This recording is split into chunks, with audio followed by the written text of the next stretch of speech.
Vou colocar aqui em debate uma questão que nos faz refletir a respeito, às vezes, desse sanatório geral que é instalado aqui no nosso país e, mais especificamente, dentro do Poder Judiciário. Há uma esquizofrenia na forma do nosso judiciário funcionar que deixa as pessoas, às vezes, atônitas, perguntando, mas escuta, o que é que vale?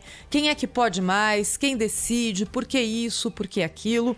E eu me refiro a essas várias decisões judiciais que ora abrem, ora fecham serviços, comércio e agora as escolas no Rio de Janeiro. Nosso ouvinte deve ter já se deparado hoje com a notícia de que, numa decisão ontem do Tribunal Regional do Trabalho, uma outra decisão liminar que impedia a abertura de escolas particulares no Rio foi derrubada.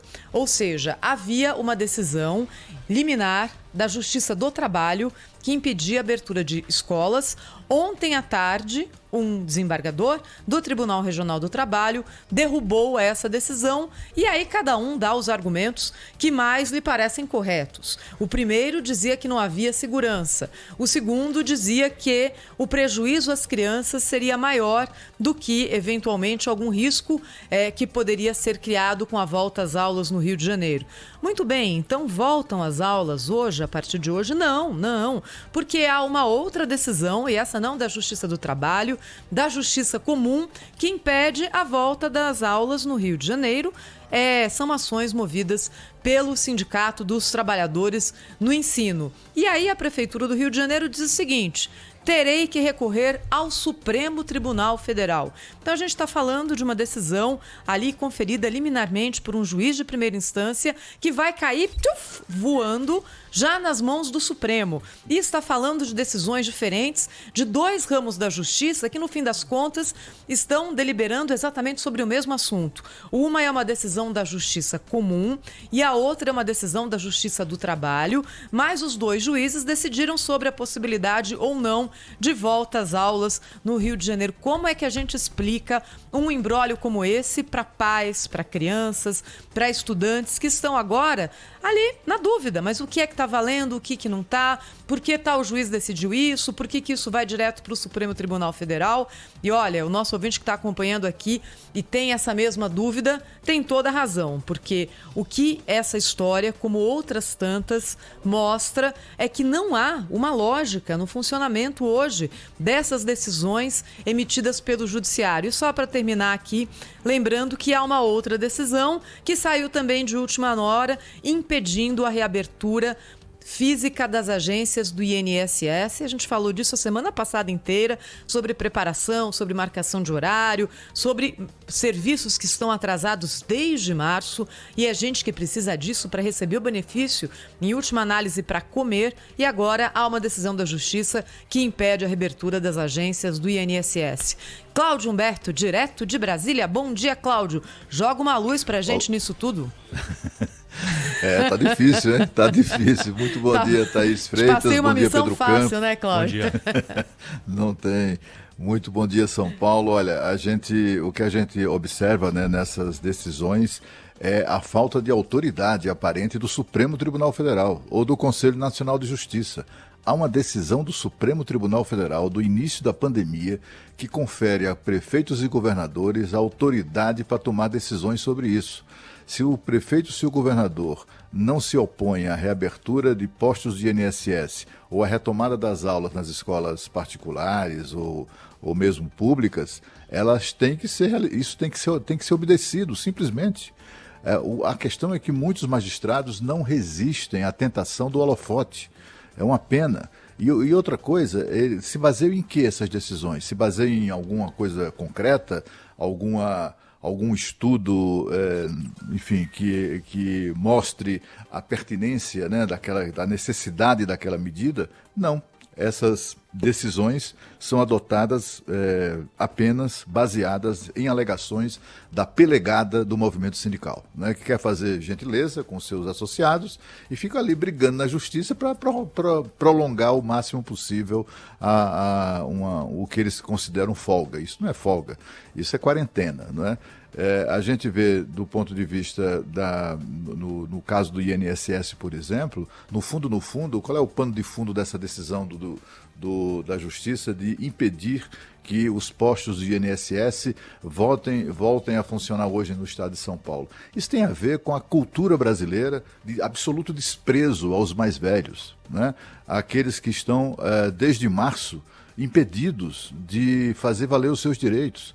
É gente cuja aposentadoria legal, eu conheço vários casos, cuja aposentadoria legal foi negada e a pessoa precisa agendar enfim, um atendimento presencial para expor as suas razões ou ouvir do INSS, afinal de contas, o que é que está pegando? Enfim, gente que precisa de benefício do INSS. Quantas entrevistas eu já vi na Band, vi na TV, de pessoas claramente doentes, né? Cujos direitos foram negados pelos médicos peritos de INSS. Aí eles estão há meses tentando benefício, minha gente, benefício, né? É uma tristeza o que acontece, né? Do ponto de vista de escolas, então, o que se vê no Rio de Janeiro, esse vai e vem, é muito parecido com o que se viu aqui em Brasília. Eu acho que para dar um basta nessa situação, o Supremo Tribunal Federal tem que fazer valer a sua autoridade. O que é que, afinal de contas, deve prevalecer? É a decisão do Supremo ou a decisão do juiz do trabalho, que simplesmente caneta e impede que milhares e milhares, dezenas, centenas, no caso do Rio de Janeiro, centenas de milhares de alunos de escolas particulares voltem para as aulas, né?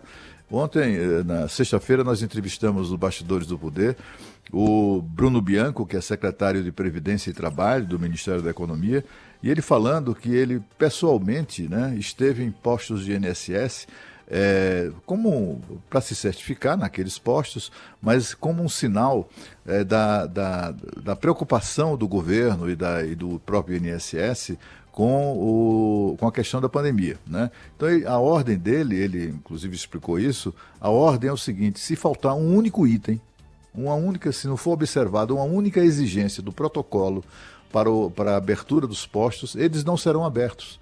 Se o posto da esquina tal está faltando, máscara, que a medida prevê máscaras não só para quem trabalha, como também para quem chega para ser atendido. Prevê álcool em gel, prevê distanciamento, prevê agendamento, prevê uma série de requisitos que são exatamente a garantia para funcionários e também segurados de INSS de que um protocolo está sendo observado para impedir a disseminação da doença. Nessa discussão, eu acho que valia a pena a gente registrar aqui um dado que eu vi ontem, foi divulgado ontem, que há 2 meses as escolas retomaram as suas atividades na cidade de Manaus, que a gente acompanhou durante meses aqui a aflição, o crescimento da pandemia lá na capital do Amazonas, e 2 meses de funcionamento sem casos de Covid-19. É preciso ter muita sensatez nessa história toda, sobretudo aquelas pessoas que, por excesso de cuidado, defendem o prolongamento da pandemia em diversas atividades. Bom, eu vou chamar rapidinho aqui a nossa companheira Daniela Dias, que está conosco aqui direto do Rio de Janeiro, para explicar melhor essa história, a repercussão, e trazer para a gente ao vivo, já aqui na abertura do Jornal Gente, né, claro, a atualização dessa história da volta às aulas no Rio de Janeiro. Daniela, bom dia para você. Bom dia, Pedro. Um vai e vem, né? Isso porque agora a Justiça do Trabalho autorizou a retomada das aulas nas escolas particulares no estado do Rio, exceto na capital. Isso já está valendo a partir de hoje. A liminar que impedia a volta das atividades presenciais até que houvesse uma vacina contra a Covid-19 foi parcialmente suspensa ontem. Está permitida, então, a retomada das turmas do ensino médio e fundamental. O desembargador Carlos Henrique Chernicharo justificou que não tem como adiar o retorno até que se tenha erradicado o risco, sob pena de causar dano irreparável a alunos, pais e também aos professores. Já os funcionários que fazem parte aí do grupo de risco não são obrigados a comparecer ao trabalho. Na capital fluminense, as aulas, como eu disse, não vão ser retomadas por causa de outra decisão, dessa vez do Tribunal de Justiça, que impede a retomada. A Prefeitura disse que já recorreu ao Supremo Tribunal Federal para tentar reverter essa decisão. O Sindicato dos Professores das Escolas Particulares do município do Rio e região decidiu manter a greve, que foi aprovada no sábado, por não considerar seguro o retorno das atividades presenciais. Ontem de manhã, inclusive, donos de escolas e creches particulares, além de pais e alunos, fizeram um protesto na Zona Sul do Rio, criticando a liminar que proibia a volta às aulas. Então, para a gente resumir, mesmo com essa decisão da Justiça do Trabalho que permite que as aulas sejam retomadas em todo o estado, nas escolas particulares, nem todas as escolas devem retomar, primeiro porque não é obrigatório, e segundo porque a gente ainda tem aí os professores das escolas particulares entrando em greve. E uma decisão, né, Daniela, que foi proferida num domingo, não é? Então, para a escola que não contava com abertura hoje, se preparar para domingo, de domingo para segunda, para a aplicação de um protocolo totalmente diferente, a gente também imagina o tamanho do desafio, né? Exatamente. O que a gente conseguiu ver, pelo menos de algumas escolas aqui na Zona Sul do Rio, é que eles publicaram, essa decisão saiu, se não me engano, no fim da tarde, entre a tarde e a noite, eles publicaram nas redes sociais, né? Algumas escolas possuem páginas e os pais acompanham avisando, olha, vamos retomar as aulas, porque já era previsto. Na quinta-feira, que essa liminar de volta às aulas foi suspensa, mas foi derrubada ontem, autorizando, então, a retomada. Então, realmente é um vai e vem que até os próprios pais, alunos e até mesmo os professores ficam confusos, né? Mas a partir de hoje já está permitida essa volta às aulas e, claro, a gente acredita que as escolas vão se adaptando ao longo do tempo, até porque, como você disse, elas também precisam se adequar aí às medidas, né, de proteção à Covid-19, como o uso de álcool gel, manter as crianças em distanciamento e ensinar também, né, para essas crianças e adolescentes que é importante ter todos esses cuidados. Muito bem, essa é a Daniela Dias, conosco direto do Rio de Janeiro. Ela volta para atualizar as informações aqui para nós ao longo da manhã, no Jornal Gente e na programação da Rádio Bandeirantes. É uma verdadeira bagunça que deixa a população no meio desse tiroteio de decisões judiciais conflitantes. Cadê a segurança jurídica que a gente tanto espera da nossa justiça? É o que o Cláudio Humberto colocou, né? A justiça precisa seguir aquilo que foi determinado já no começo da pandemia pelo Supremo Tribunal Federal. Os juízes precisam entender que cabe a governadores e prefeitos tomarem essa decisão, né? Não dá para a gente ter mais atores decidindo a volta de atividades no momento em que a população já tem muitas dúvidas, né? E todos temos, porque é uma pandemia que não tem um precedente para ser seguido, né? Então, muita coisa está sendo aprendida aí ao longo do tempo. E essas decisões antagônicas só deixam a população mais confusa, né? Porque uma hora abre a escola, outra hora fecha a escola, aí abre de novo, aí fecha. Pode abrir em tal cidade, na outra cidade não pode abrir. É uma confusão geral que está acontecendo. A justiça está se metendo, mais uma vez, onde não tem argumentos necessários para sustentar suas decisões. Ou os juízes também são médicos. Qual a informação que eles têm que os funcionários, por exemplo, do INSS não têm, que querem retomar suas atividades, né? É óbvio que houve um protocolo, um estudo, né? Ninguém está sendo irresponsável aqui de colocar uma multidão, né? Sem o distanciamento social. As agências do INSS reabririam hoje, não vão reabrir também por decisão judicial, justamente porque... Tomadas 23 horas. Tinha sido, Cláudio, feito um protocolo para isso, né? Hoje era a data, né, que foi estudada, que foi preparada para a retomada, porque tem gente que não está conseguindo ser atendido de forma online, né? Então a gente tem que começar a dar à autoridade pública, né, o seu devido conhecimento e claro, né, que acompanhar. Precisa acompanhar. Se alguma coisa estiver saindo do controle, aí é o caso de acionar a justiça e tal. Mas nesse caso, são medidas de extrema prevenção, né, que não estão aí em conformidade com aquilo que foi estudado pelas escolas no Rio de Janeiro e pelo INSS aqui em São Paulo. Você vê, já mostramos hoje que as pessoas estão chegando, velhinhos, né? Pessoas doentes que conseguiram agendar para o primeiro dia de atendimento presencial o seu atendimento em postos de INSS. Essas pessoas todas estão chegando nesses postos e estão encontrando, e os encontros fechados, né?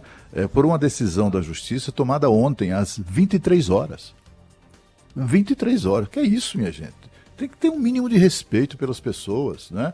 Um mínimo de respeito por aqueles velhinhos, aqueles doentes precisando de benefício que já estavam agendados para para hoje, né? E é isso aí, essa coisa de não ser obedecida pela própria Justiça, uma decisão do Supremo Tribunal Federal. Né? Tem, enfim, o Supremo, o CNJ talvez, que é o Conselho Nacional de Justiça, o órgão de controle. Nós não estamos falando de nenhuma irresponsabilidade. O INSS não abriu a porta para todo mundo. Eles restringiram o número de atendimentos, as pessoas têm que marcar pela internet, né? Então não é uma questão de irresponsabilidade. Não é, a escola também não está abrindo assim, né? Ou no caso aí do Rio de Janeiro, houve um estudo, a gente acompanhou aqui ao longo da semana, estamos falando toda semana sobre volta às aulas, né? A hora que a autoridade define, mostra ali com números, né? A justiça não pode se meter nesse bedelho aí por questões que são levadas por sindicatos, por sindicalistas, né? Ou por gente que não está querendo voltar a trabalhar por outros interesses que a gente não sabe quais, né? E precisava isso ser ponderado na decisão judicial. Então nós estamos falando aqui de organizações, de instituições que tomaram, né, a devida cautela, ouviram a ciência, ouviram os médicos e prepararam esse momento para a retomada. A gente está retomando aos poucos as atividades, né? Nós estamos retomando. Você lembra, né, Pedro, quando a gente retomou, por exemplo, comércio, quando houve reabertura de shoppings, quando houve reabertura de bares e restaurantes, quando houve reabertura de academias. É normal que as pessoas fiquem assustadas. A gente está no meio de uma pandemia. Nunca aconteceu isso antes. Ainda está se descobrindo muita coisa a respeito desse vírus. A gente não começou lá em março já sabendo tudo. O que se acreditava em março, hoje já se viu que não funciona, inclusive em relação a tratamento médico, ventilação artificial, forma de conduzir os pacientes mais graves. Está tudo mudando e mudando para melhor, tanto que a taxa de mortalidade está caindo. Então, esse medo inicial me parece absolutamente normal. Que as pessoas fiquem temerosas em relação ao retorno às aulas também é normal. O que a gente tem que olhar é a retomada dessas atividades que ocorreu em todas as cidades praticamente, de forma gradual, não trouxe aquela temida explosão de casos. Não trouxe, os casos estão caindo. E não é só aqui, é no mundo inteiro. O mundo inteiro reabriu e a pandemia está regredindo. Então, por que a gente deveria agora achar que na retomada gradual, consciente, com segurança das escolas, haveria uma explosão de casos? O que difere uma coisa da outra? Com classes ocupadas em 1/3, com máscara, com álcool, Qual é a diferença? É normal, eu também tenho medo. É claro, a gente fala, puxa vida, será que a gente está tomando a melhor decisão? Mas eu acho que o que a gente tem agora de concreto é que decisões tomadas durante a pandemia de reabertura não trouxeram aquela catástrofe que os mais pessimistas colocavam no horizonte, não é? Então, por que isso aconteceria agora? Não me parece que exista nenhum elemento concreto que justifique isso, a não ser o medo. E o medo a gente tem que ir controlando, né? Fala, Cláudio. Só para reiterar aquela informação que eu trouxe aqui, divulgada na Folha de São Paulo do fim de semana, mostrando que Manaus completou 2 meses de aula na rede privada de ensino sem registro de casos de Covid-19 entre alunos, professores e funcionários das escolas. Só para lembrar, só para reforçar isso que a Thaís acabou de dizer. Inclusive, né, Thaís, a suspeita de que já estamos chegando, e se isso está acontecendo é maravilhoso, a chamada imunidade de rebanho, que é